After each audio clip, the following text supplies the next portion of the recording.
We're going to start right here with someone who starts us off really well every time. Not every time, but sometimes.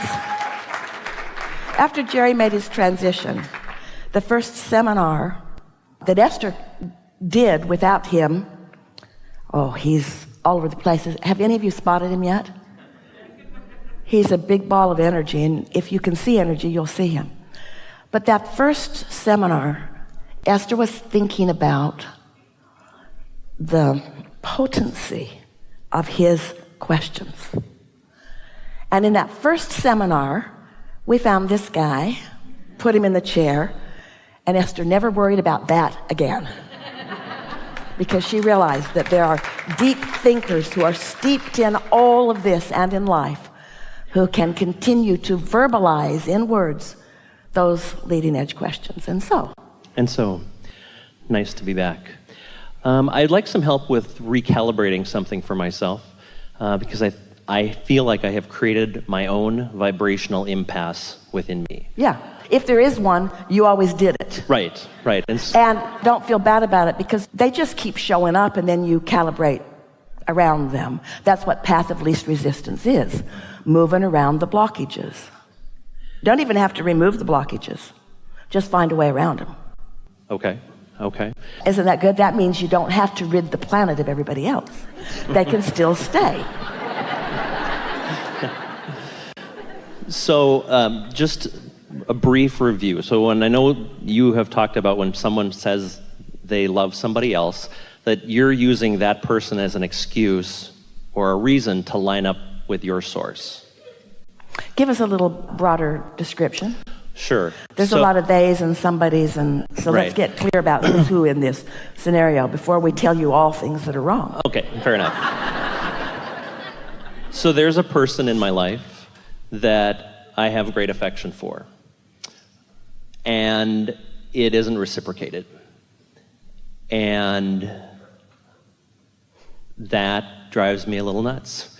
Yeah. But then there's the part of me that knows that's not my business. That he's going to do what he's going to do, and I don't have any control over it. Yeah. But I still find myself wrapped up in the almost tantruming stage of like, damn it, why not? kind of a thing. And I know it doesn't feel good, and I know what that means that it doesn't feel good, yet I still find myself in that sort of uncalibrated loop of despair. Well, we're going to start in a broad place, and that won't surprise you because we always do. But we want to take this opportunity. We'll help you with this specifically, of course. But we want to take this opportunity to help you all to understand that you proceed under a flawed premise, usually, that does not serve you and never ever will. And that flawed premise is that it matters to me what you think about me. And it also seems to you that if I think this toward you, then you should think likewise toward me. Oh, that's tricky. Because what anyone feels or perceives in any moment in time is way more about what they've been doing and what they've brought their vibration to than anything that has to do with you in this moment. So we want you to consider this just as a really good basis, not just for this question, but for this day. And then we'll go back and walk through this. Think about law of attraction, the law of attraction, and how it manages everything. And think about what it says is that everyone is offering a vibration, and those vibrations are being managed by the law of attraction. The law of attraction is managing all of that. And as the law of attraction is managing all of it, that means that nothing can come to you that is not vibrationally active within you. Which means, as you get a response from someone that isn't pleasing, your awareness of that is active in your vibration. So it's hard for you to get anything else. And it feels to you like if they would just do something different, you would feel better. While we keep saying if you would do something different, you would feel better. And if you would do something different, maybe that very person would be activated in a different way. In other words, maybe you would own the room in a more powerful way and evoke something different. Or maybe someone else through the path of least resistance would just zoom right in and fulfill everything that you want, because you're clear and clean and pure and calibrated in your vibration. You don't have all this know what I don't want mixed in with it. So now think about the law of attraction and see yourself as someone who's decided, apart from this conversation, apart from maybe you woke up in the day and you're not yet thinking about that, fat chance, but let's just say that happened. And so your vibration is clear and you are calibrated to your inner being. And so you've decided to really isolate, calibrate, tend to, tune to the frequency of you. So you sit for a little while after you've meditated and you make some statements on a page about emotional things, which are indicators of your calibration. And you don't write things that you do not mean, but you write things and you mean them, and you've practiced it enough that you're pretty good at it. And so you write things like, I feel eager about this day. I feel frisky about this day. I feel blessed in this day. Now, the first day you sit to do this, maybe not so much, but after you do this for a little while, it takes some doing to calibrate to your blessedness when not so blessed things are sometimes happening. But you can do it, and your calibration is everything, because your calibration to your source energy is your point of attraction. So I feel blessed, and I feel eager, and I feel expansive, and I feel ready, and I feel open, and I feel full of myself, and I feel fun. And I feel strong, and I feel intuitive, and I feel flexible, and I feel eager, and I feel balanced. I feel good. I feel really, really good. I feel good. So you calibrate. Now, what's happened?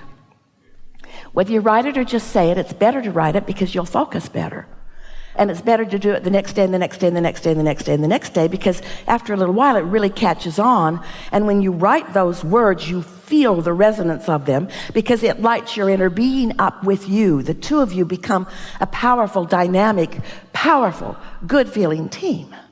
It's the awesome power, or we like to say the awesome pleasure, of non-resistant thought that you've got going on with your non-physical partner. That's a powerful point of attraction. One who's connected to that is more powerful than millions who are not. So it's worth taking the time to do it. So you're all tuned into that. And now the image that Esther has in her mind is she's in this energy bubble, and she's now moving out into the world, into traffic, through the airports, into places where lots of people are. And because she's tuned to all things wanted are lighting up all around her. And those lighted up things are her world. And the things that she didn't calibrate to, like nobody loves me, or resentment, or what's up with that, or that was rude of you, or what, I've given all this to you and you feel that way about me? Since that's not what she's calibrated to, since she's calibrated to who she really is, as she moves through the world, she's in sync with Source. Things that match the way she feels show up. Now, let's say you're in this bubble and you've done that and you're moving out into the world, and let's say the world that you've moved out into is right now small. It's just your thought world. It's just your thoughts of the people that you know.